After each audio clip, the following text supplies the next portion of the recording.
Bem-vindos. Hoje a gente mergulha numa história, olha, cheia de tensão, de reviravolta. O comecinho da vida de Moisés, lá no livro do Êxodo, capítulo 2. Uma história incrível, né? Demais.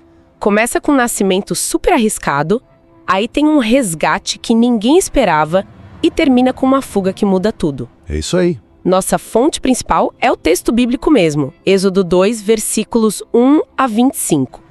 A nossa missão aqui é entender esses momentos-chave, sabe? Que não só salvaram o Moisés, mas já colocaram ele num caminho único. E já começa com uma coisa doida. O menino hebreu nasce numa época super perigosa para eles. Provavelmente tinha ali uma ordem do faraó, mesmo que não escrita, né? Sim, uma ameaça no ar. Exato. E quem salva o menino? Justamente a filha do faraó. Que ironia, né? É uma ironia poderosa e que já lança as bases para muita coisa. Esse capítulo, ele não só fala da origem do Moisés, mas já traz temas que vão voltar sempre. A providência divina. Ou, se você preferir, uma série de coincidências muito, muito notáveis. Verdade. E também a questão da identidade, né? Dele pertencer a dois mundos. E claro, a tensão óbvia entre opressores e oprimidos. O fascinante é isso. A sobrevivência dele depende de compaixão vinda de onde menos se espera. Um ato individual que meio que fura o sistema. A história começa simples, né? Um casal da tribo de Levi. Isso. Nasce um filho, a mãe olha pra ele e vê que ele é formoso, especial. E aí, por causa do perigo todo pros meninos hebreus, ela toma uma decisão corajosa: esconder o filho. Imagina a tensão desses 3 meses. Nossa, devia ser terrível. Um medo constante de ser descoberta, né? Com certeza. Só que chega uma hora que não dá mais pra esconder, e aí vem a solução. Desesperada, mas muito inteligente. Uma cesta de junco, bem calafetada com betume, com piche, pra não entrar água. Ela coloca o bebê ali e põe a cesta no rio Nilo, escondidinha entre os juncos. No Nilo, um lugar central para os egípcios. Exato. E o detalhe crucial: a irmã mais velha fica vigiando de longe. Fica aquela coisa no ar. E agora? O que vai acontecer? É um momento de vulnerabilidade total. A coragem da mãe é gigante, mas a situação é muito precária. Pensa nos materiais: junco, betume e o lugar, o Nilo. Rio sagrado, fonte de vida para o Egito, virando palco para a salvação ou para a morte desse bebê. Que loucura. E a irmã ali não está só olhando, ela está pronta para agir. E isso vai ser fundamental, né? Totalmente. E aí a coisa fica, fica muito interessante. A filha do faraó, justo ela, desce pro Nilo para se banhar. Um costume real, talvez. Provavelmente, as servas dela passeando na margem. E a princesa vê a cesta, ali, no meio dos juncos. Manda uma serva buscar. Imagina a cena. Aquele suspense, né? Ela abre a cesta. E lá dentro, um bebê. Chorando. E a reação dela é humana. O texto diz que ela compadeceu-se dele. Na hora, mesmo sacando a origem, este é menino dos hebreus. A compaixão foi mais forte. E se a gente olha isso no quadro geral? Esse ato de compaixão da princesa é um ponto de virada absurdo. É uma decisão pessoal, individual, que desafia, mesmo o que de forma indireta, a política hostil que existia ali. Verdade. A ironia é tremenda. A casa do faraó, o centro do poder opressor, vira o refúgio de quem no futuro vai confrontar esse poder todo. É um exemplo clássico, né? De como a mudança pode começar em lugares inesperados, por ações pessoais que vão contra a lógica do sistema. E a irmã do bebê, que a gente depois conhece como Miriam, que esperteza, que agilidade. Impressionante. Vendo a princesa comovida, ela chega perto e solta a proposta perfeita. Quer que eu chame uma ama hebreia para criar o menino para a senhora? Gênio. Que presença de espírito! Total. A princesa topa. E quem a Miriam chama? A própria mãe do bebê, Joquebede. Parece mentira, né? Inacreditável. Um roteiro perfeito. E o arranjo que se segue é surreal. A princesa contrata a mãe biológica, paga um salário da corte para ela amamentar e criar o próprio filho. Nossa. Então Moisés passa os primeiros anos com a mãe, recebendo ali a base da cultura hebraica, mas com a proteção e o dinheiro da realeza egípcia. E uma cadeia de eventos fascinante, né? Pensa bem, a mãe arrisca tudo, a irmã age como protetora, estrategista, a princesa mostra uma humanidade que vai além da posição dela, e a mãe volta como ama. É uma rede de mulheres agindo. Exato. Uma rede de ações, principalmente femininas, que garante não só a sobrevivência física do Moisés, mas também os primeiros laços dele com a origem hebraica. Tudo isso debaixo do guarda-chuva egípcio.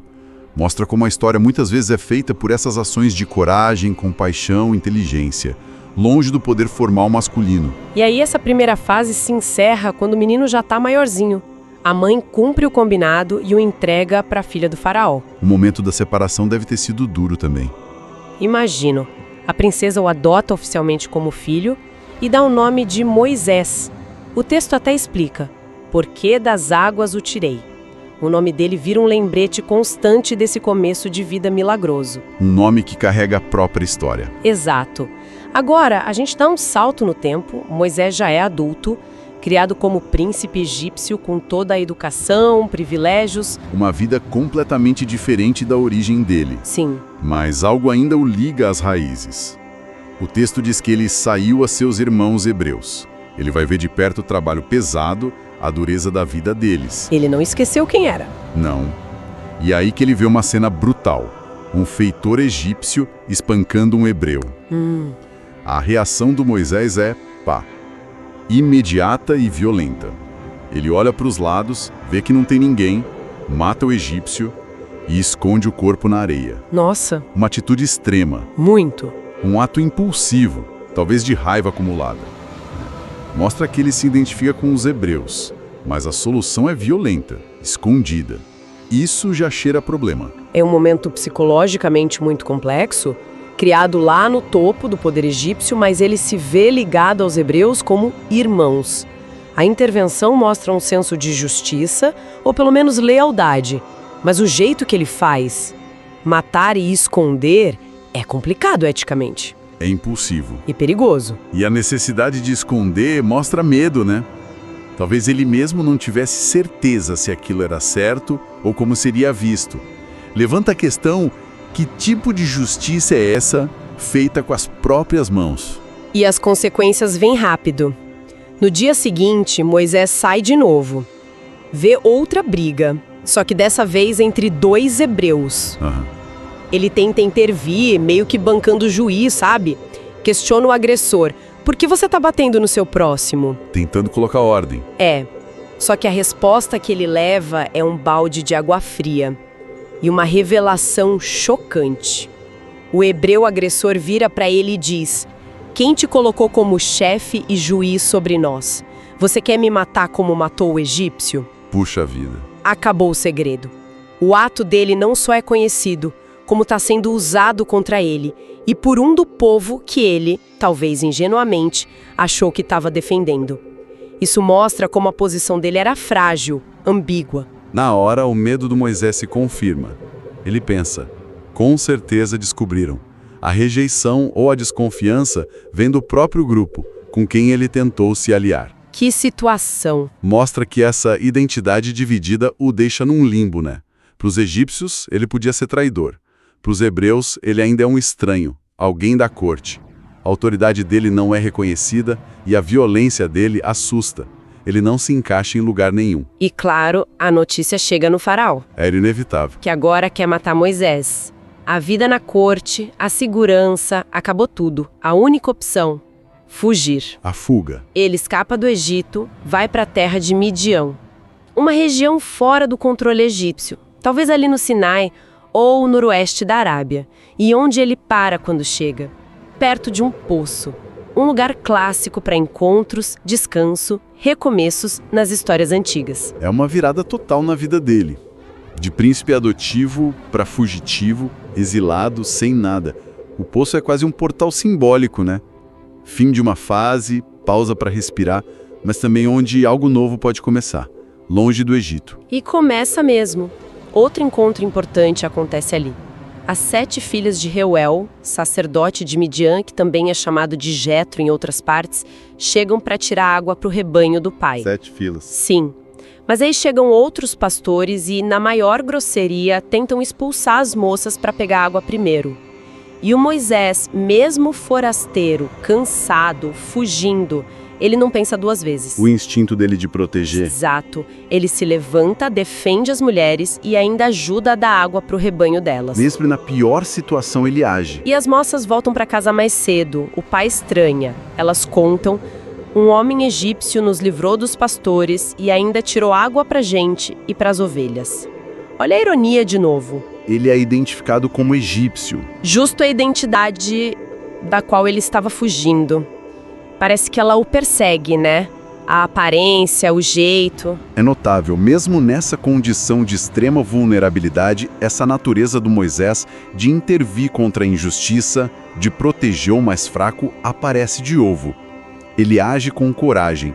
E essa percepção dele como egípcio só reforça a confusão da identidade dele. Ele está em Midian, mas ainda carrega as marcas do Egito. O pai, Reuel, fica curioso. Até dá uma bronca nas filhas. Por que não convidaram ele para comer? Faz sentido. Manda chamar o Moisés, ele aceita, rola uma conexão ali e ele acaba ficando, morando com a família de Reuel. O tempo passa, o relacionamento se aprofunda e Reuel dá a filha, Zípora, em casamento para ele. Um recomeço, então. Sim. E dessa união nasce um filho. Moisés o chama de Gerson e o nome é muito simbólico. O próprio Moisés explica: Fi, peregrino em terra estrangeira. Peregrino. O nome do primeiro filho no exílio é um lembrete constante da condição dele. Desenraizado, estrangeiro, longe de qualquer lugar que pudesse chamar de lar. Esse período em Midian parece uma espécie de assentamento, né? Ou pelo menos uma acomodação. Moisés acha refúgio, forma família, arranja um trabalho cuidando das ovelhas do sogro. Podia parecer o fim da linha para aquela ligação tumultuada com o Egito, com os hebreus. Poderia. Ele se assume peregrino, talvez aceitando essa nova vida, mais simples, longe dos conflitos de poder e identidade que o levaram ao exílio. Só que, enquanto Moisés está lá, tocando a vida em Midian, a narrativa volta para o Egito. O tempo passou, decorridos muitos dias, diz o texto. Aquele faraó que perseguia Moisés morreu. Há uma mudança importante. Mas que não muda nada para os israelitas. A opressão continua, talvez até pior. O sofrimento é tanto que eles gemem, eles clamam por ajuda. A situação só piora para eles. E aí, nos últimos versículos do capítulo, tem uma virada, quase cósmica. O texto diz que o seu clamor subiu a Deus. Deus ouve os gemidos. Deus se lembra da aliança que fez lá atrás com Abraão, Isaac e Jacó, e de forma muito forte diz que Deus viu a situação deles e atentou para eles. A escala muda, da história pessoal do Moisés para a situação do povo inteiro e a resposta divina que está para vir. Essa conclusão é chave, porque ela dá um novo sentido para toda a jornada pessoal do Moisés que a gente acompanhou. Enquanto ele estava lá no exílio, cuidando de ovelha, aparentemente desconectado... Levando a vida dele. Exato. A situação do povo dele no Egito chegou num limite, num clamor tão fundo que, segundo a narrativa, chegou até Deus e chamou a atenção divina. Isso prepara o terreno para o que vem depois de um jeito muito poderoso. Faz todo sentido. O confronto com a injustiça, a fuga, a sobrevivência no deserto como pastor não foram só acidentes da vida dele. Estavam, talvez sem ele saber, moldando ele para um propósito maior. Justamente quando a necessidade do povo chegou no auge. Então, juntando tudo isso, a gente viu um nascimento que escapou da morte por um triz, um resgate que veio da pessoa mais improvável, a filha do opressor. Incrível. Acompanhamos a briga interna de uma identidade dividida que acaba explodindo em violência. Seguimos a fuga, o recomeço numa terra estranha. É uma jornada pessoal cheia de ironia, perigo, reviravolta. Exatamente. E os temas que surgem são muito fortes. Essa tensão entre o caminho individual do Moisés e o destino coletivo do povo dele. Sim. A formação de uma identidade em circunstâncias super complexas. Quase uma mistura forçada de culturas e classes sociais. as consequências, às vezes trágicas, de atos impulsivos, mesmo que nasçam de um senso de justiça. Verdade. E talvez o mais intrigante, como esses eventos que parecem soltos, a compaixão da princesa, a esperteza da irmã, um assassinato na areia, uma briga por água num poço, podem estar, na verdade, convergindo para um plano maior. O que chama atenção é como a história constrói o Moisés com tantas camadas. Ele é compassivo e violento, privilegiado e ao mesmo tempo se identifica com os oprimidos. Tem potencial de líder, mas é rejeitado no início. Um homem de contradições. Exato. Pertence a dois mundos, mas a nenhum deles de verdade. E tudo isso acontece enquanto a crise do povo dele pede uma solução urgente. E isso deixa a gente com uma pergunta para pensar, né? Levando em conta essa formação única dele, educado como egípcio, com acesso ao conhecimento, às estruturas de poder, mas com essa ligação profunda com os hebreus escravizados. Como será que essa vivência em dois mundos tão opostos foi decisiva?